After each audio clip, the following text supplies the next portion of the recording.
ఓం నమో నారాయణాయ. వారాహి అమ్మకు నమస్కారం చేసుకుంటూ అమ్మవారి దయ ఆమె చల్లని చూపులు మనందరిపై ఉండాలి అని చెప్పి మనస్ఫూర్తిగా కోరుకుంటూ ఈరోజు వీడియో స్టార్ట్ చేస్తున్నాను ఫ్రెండ్స్.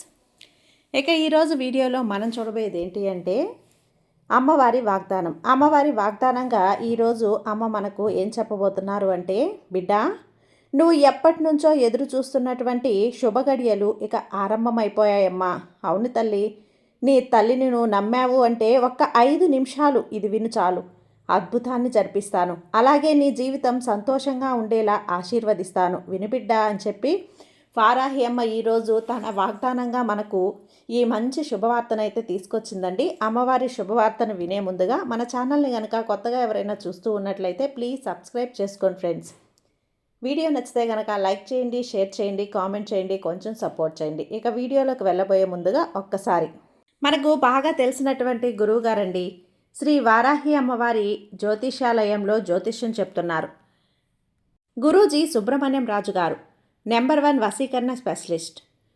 Phone number 7075662225. ఈ గురువుగారు చెప్పింది చెప్పినట్లుగా జరుగుతుందండి. భార్యాభర్తల మధ్య ఎలాంటి గొడవలున్నా, విదేశీ ప్రయాణం ఆలస్యం అవుతూ ఉన్నా, ప్రేమ, పెళ్లి, ఉద్యోగం, రాజకీయం, ధనం నిలకడగా లేకపోవటం, ఆస్తి తగాదాలు, అప్పుల బాధలు, స్త్రీ పురుషులకు ఎటువంటి గుప్త సమస్యలు ఉన్నా సరే 2 రోజుల్లో పరిష్కరించేస్తారు. నెంబర్ 1 వశీకరణ స్పెషలిస్ట్. మీరు ఇంతకుముందు జ్యోతిష్యం చెప్పించుకొని పరిష్కారాలు చేయించుకొని అవి పరిష్కరించక నిరాశ చెంది ఉన్నట్లయితే ఒక్కసారి ఆదికొండ దేవతలైన కోయరాజు గారికి, సుబ్రహ్మణ్యం రాజు గారికి కాల్ చేయండి. కోయ గురూజీ గారు, కొండదేవత పూజారి, సుబ్రహ్మణ్యం రాజు గారు. Contact number 7075662225. ఈ గురువుగారు చెప్పింది చెప్పినట్లుగా జరుగుతుంది. మా జీవితంలో కూడా ఎన్నో మార్పులు జరిగాయండి, కాబట్టే నమ్మకంగా చెప్తున్నాను. జై వారాహి అమ్మ.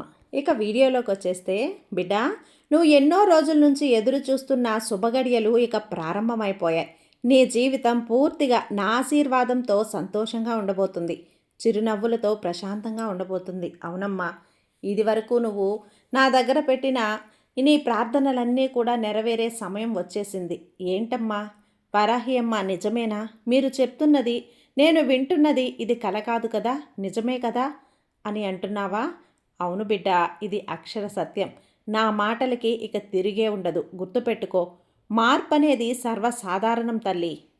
ఇలా నీలో మార్పు అనేది ఎప్పుడైతే వస్తుందో ఇక అప్పుడు ఆనందం తనంతట తానే నీ ముందుకు వచ్చేస్తుంది అని తెలుసుకో. అమ్మా, నేనేం చేశానమ్మా? నేనేం తప్పు చేశాను? నాలో మార్పు రావటం ఏంటి? నేను మంచిగానే కదమ్మా ఉన్నాను అని అంటున్నావా? చూడమ్మా, ఎవరిని పడితే వాళ్ళని గుడ్డిగా నమ్మటం నీ తప్పే. అలా ఎప్పుడూ చేయకు. నీలో ఉన్న ఈ లక్షణాన్ని నువ్వు ముందుగా మార్చేసుకో. కాస్త తీయగా నవ్వుతూ మాట్లాడితే చాలు, వాళ్ళు ఇక నీకోసంగానే ఉన్నట్లుగా నువ్వు మాట్లాడేస్తావు, నమ్మేస్తావు. అందుకే జాగ్రత్త. మార్పు ఖచ్చితంగా నీలోనే రావాలి. మంచి జరిగినా చెడు జరిగినా పూర్తిగా ఆ దైవ నిర్ణయం అని భావించి భగవంతునిపై భారం వేయి చాలు. ఇక సంతోషంగా ముందుకు వెళ్ళు. ఇక ఆ క్షణం నువ్వు ఏ పని చేస్తే అందులో విజయం అనేది నీ ముందు తల వంచుతుంది. అవును తల్లి, అలా కాకుండా ఏం జరిగినా సరే నా జీవితం ఇంతే, నా జీవితం ఇక మారదు, నా బ్రతుకు ఇంకా ఇలానే రాసిపెట్టి ఉంది అని నిన్ను నువ్వు తిట్టుకుంటూ బాధపడుతూ ఉంటే ఎలా చెప్పు? ఇలా చేయడం వల్ల నీ మనసుని ఇంకాస్త కష్టపెట్టుకోవడం తప్పితే ఏమైనా లాభం ఉందా? ఆలోచించు. అందుకే ఇలా ఏం చెయ్యకుండా ఉండు. అలా నిన్ను నువ్వే ద్వేషించుకోవటం వల్ల నీ మనసు ప్రశాంతతను కోల్పోతుంది. నువ్వు కూడా నీ పనిపైన కూడా దృష్టి పెట్టలేవు. ఇంట్లో కుటుంబ సభ్యులు మాట్లాడినా సరే వాళ్ళని పట్టించుకోకుండా చిరాకు పడుతూ ఉంటావు. ఇవన్నీ ఎందుకు చెప్పు? అందుకే ఏం జరిగినా సరే నాపై పూర్తిగా భారం వేయి. అంతా నా తల్లి, కరుణగల్ల తల్లి, నా వారాహి అమ్మే చూసుకుంటుంది అని నమ్ము. నేను సంతోషంగా ఉండటం కోసమే కదా అని నువ్వు నమ్ము. అప్పుడు అన్నీ కూడా నీకు సజావుగా సవ్యంగా జరుగుతాయి. నీ మనసు కూడా తేలిక పడుతుంది, హాయిగా ప్రశాంతంగా ఉంటుంది. ఇక నీ జీవితంలో చెడు జరిగింది అని బాధపడుతూ కూర్చుంటే జరగబోయే మంచి పనులను ఎలా నాంది పలుకుతావు చెప్పు? ఆలోచించు. ఇక ఇప్పుడు నీ మనసులో గూడు కట్టుకుని ఉన్న బాధంతా కూడా నాకు తెలుసమ్మా. అసలు కాస్త కూడా నీ మనసులో ప్లేస్ అనేది లేకుండా బాధతోనే నిండిపోయి ఉన్నావు. అలాంటి సమయంలో నువ్వు ఇంకా ధైర్యంగా ఉండాలి. అవును తల్లి, ఆ గూడుని మొత్తం కరిగించే బాధ్యత నాది. కాబట్టి నువ్వు దాన్నే మనసులో పెట్టుకోకుండా కాస్త నీ వారాహి అమ్మకు కూడా చోటివ్వచ్చు కదా! మొత్తానికి నేను శుభ్రం చేసేస్తానమ్మా.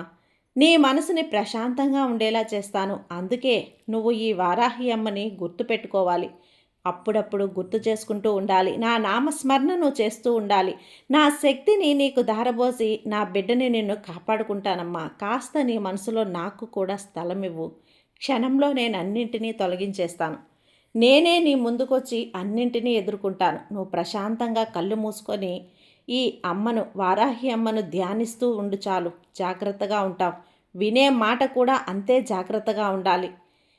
ఇలా నువ్వు నా మాటలు వింటూ నా మాటల్ని చెవిన పెట్టుకొని నీ పనులు మొదలు పెట్టావు అంటే నేను చెప్పిన అమృత గడియలనేవి అతి కొద్ది రోజుల్లోనే జరుగుతాయి. అంతా మంచే జరుగుతుంది. వీలైనంత వరకు మంచి మాటలు చెప్పే వాళ్ళకి దగ్గరగా ఉండు, లేదా ఒంటరిగా ఉండు. అదే నీకు మంచి తెచ్చిపెడుతుంది. కష్టాలు వస్తూ ఉంటాయి, పోతూ ఉంటాయి. అలా అని వాటినే తలుచుకుంటూ బాధపడితే ఎలా చెప్పు? ప్రశాంతంగా ఉండు. భగవంతుడిచ్చిన దానితో తృప్తిపడు. ఈ అమ్మ ఏం చెప్తుందో అర్థం చేసుకో. ఇక నీ జీవితం అద్భుతంగా ఉంటుంది. నీతో పాటే ఉంటూ అన్నీ ఇంకా ఇంకా అద్భుతం చేసేలా, జరిగేలా చేసే బాధ్యత నాదే. కాబట్టి నువ్వు ఇక ఏమాత్రం కూడా బాధపడాల్సిన పని లేదు తల్లి. ధైర్యంగా ముందుకు వెళ్ళు చాలు. అన్నీ మారుతాయి. ఈ వారాహి అమ్మ నేను అన్నీ మార్చేస్తాను. నాతోనే ఉంటారు అని నమ్ము.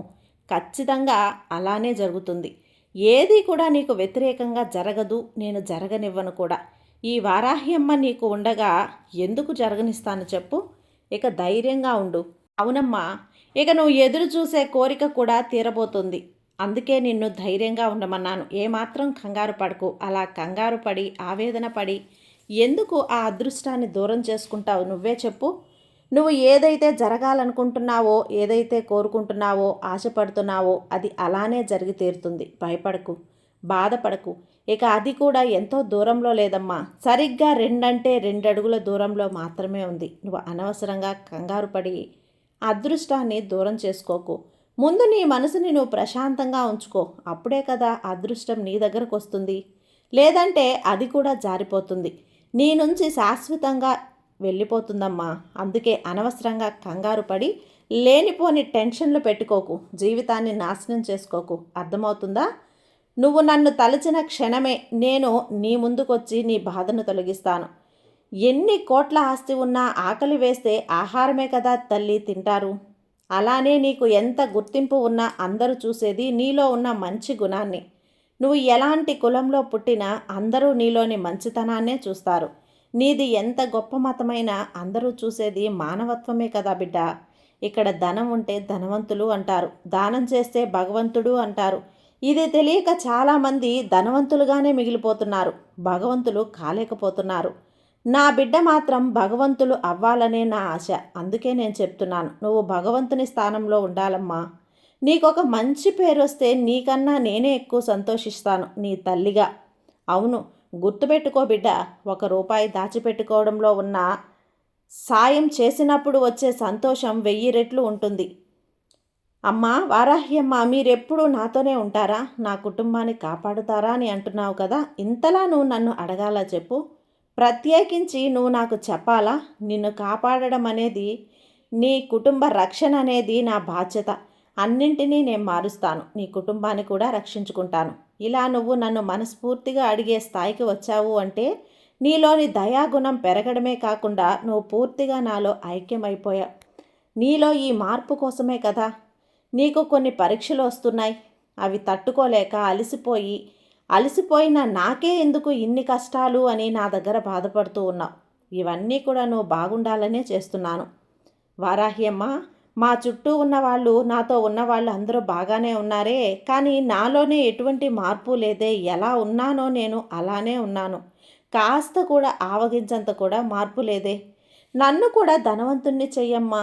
నేను కూడా ఆనందంగా ఉంటాను. నీ బిడ్డగా నన్ను మంచి స్థాయిలో చూడాలని నువ్వు కోరుకోవటం లేదా? అంటే తప్పకుండా కోరుకుంటున్నానమ్మా. నువ్వు నన్ను కోరుతున్నావు కదా, సరే, నీ కష్టానికి తగ్గ ప్రతిఫలం ఇస్తున్నాను. ఉన్న దాంట్లోనే సర్దుకొని తృప్తిపడు. ఎలాంటి సౌకర్యాలు లేకపోయినా సరే మనశ్శాంతి ఉంటే నువ్వు ఎక్కడున్నా సరే రాజులా బ్రతకొచ్చు. లేని దానికోసం ఆరాటపడకు. నువ్వు ఎలా సంతోషంగా ఉండగలవో ఆలోచించు. అప్పుడు సమాధానం దొరుకుతుంది. చూడు బిడ్డ, ఎప్పుడు ఏ రోజు ఎలా ఉంటుందో, ఏ క్షణం ఎలా ఉంటుందో ఎవ్వరికీ తెలియదు. కాబట్టి నువ్వు కూడా ఆ కాలానికి తగ్గట్టుగా మారుతూ ఉండు. అప్పుడే నీ జీవితం నీ సొంతం అవుతుంది. జీవితం నీకు ఎప్పటినుంచో పరిచయం చేస్తుంది కదా, ఎన్నో పరిచయం చేస్తుంది. అన్నిటిని నువ్వు ఖచ్చితంగా నేర్చుకుంటూ ఉండు. నిద్రలేని రాత్రులు, నిద్ర పట్టని రాత్రులు, ఓటమి, గెలుపులు, సంతోషం, బాధ, దుఃఖం ఇలా ఎన్నింటినో పరిచయం చేస్తుంది. అలానే మోసపోయిన రోజులను, మోసం చేసే మనుషులను కూడా నీకు పరిచయం చేస్తుంది. ఇవి నీకు నచ్చకపోయినా సరే నువ్వు ఎదుర్కోవాల్సిందే, అన్నింటినీ దాటాల్సిందే. అలా కాకుండా నాకే ఎందుకు ఇలా జరిగింది అని బాధపడుతూ కూర్చుంటే మాత్రం అక్కడితో జీవితం శాశ్వతంగా ఆగిపోతుంది. ఇదొక్కటే తెలుసుకో. చూడమ్మా, తినే ఆహారంలో విషం ఉంటే ఎంత ప్రమాదమో అలాగే చెవిలో ఒక వార్త ఉన్నా కూడా అంతే ప్రమాదం. తినే విషయంలో ఎంత అలసత్వంగా ఉంటావో నీ జీవితం విషయంలో కూడా నువ్వు అంతే అలసత్వంగా ఉండాలి. ఇలాంటి విషయాలను నీకు సందేశాల రూపంలో, వాగ్దానాల రూపంలో అమ్మ పంపించే ఇలాంటి సందేశాలను నువ్వు వింటూ నేను చూపించే ఈ దారిలో నడువు. నీ జీవితం పూలబాటలా ఉంటుంది. నీ జీవితం సంతోషంగా ఉంటుంది. ఈ అమ్మ ఆశీర్వాదంతో నీ జీవితం ఎప్పుడూ కూడా పిల్ల పాపలతో, సుఖాలతో, సంతోషాలతో, అదృష్టాలతో, ఆనందాలతో, ఆశ్చర్యాలతో చాలా నిండుగా ఉంటుంది బిడ్డ. కాబట్టి అమ్మ మీద నమ్మకం ఉంచి ప్రయాణం చేయి. నీ ప్రయాణానికి ఎలాంటి లోటు లేకుండా నేను కాపలా ఉంటాను. సర్వే జన సుఖినో భవంతు. జై వారాహి మాత.